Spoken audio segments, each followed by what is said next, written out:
Well, today is day 2 of jury selection ahead of the federal trial against 3 of the 5 former Memphis police officers accused in the murder of Tyre Nichols. Jury selection got off to a pretty slow start yesterday, though. Yeah, Fox 13's Kayla Solomon joining us live from downtown. Kayla, several delays to start things off yesterday, but you had a chance to chat with Tyre Nichols' family. What do they have to say about things on the first day? Yeah, good morning, Ernie and Val. Now, I did have a chance to sit in the waiting area with some of Tyre Nichols' family, including his mother, Rovon Wells. She was pacing the hallway saying that she was nervous as we head into this federal trial. The biggest reason she gave me is because, of course, the outcome of this trial is up to a jury of the peers of those 3 former Memphis police officers. We also heard from his father. He felt the same way. They were both nervous as the jury selection process began, but they did say they plan to be here every single day as this gets underway. And Kayla, we understand they only really went through 16 of the 200 potential jurors yesterday. Why did it go so slow, and do we think it'll be sped up any today?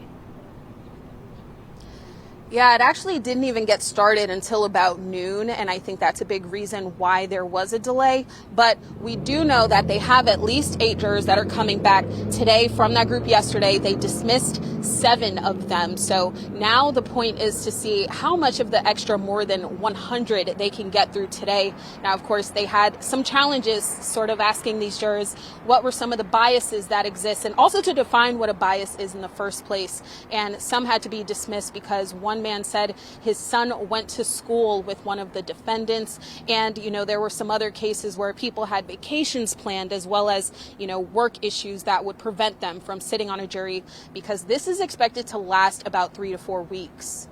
And that's once they get started. Yeah, one of the things viewers might be used to, Kayla, is having the cameras in the courtroom.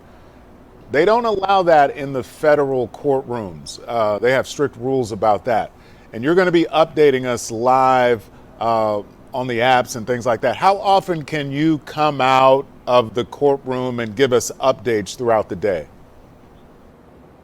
Yeah, of course, not having cameras is a challenge, but they are allowing us to have our phones and electronic devices only in certain areas. So not in the courtroom, but they do have a separate media room set up where there's a live stream of what's happening in the courtroom. So we can sit in there and give updates, but we're not allowed to live tweet. We're also not allowed to send out any live updates throughout the day. So what we can do is periodically on the lunch breaks, we can give updates, and as well as on here at 5 and 6 o'clock, we can also give updates, a wrap up of the day.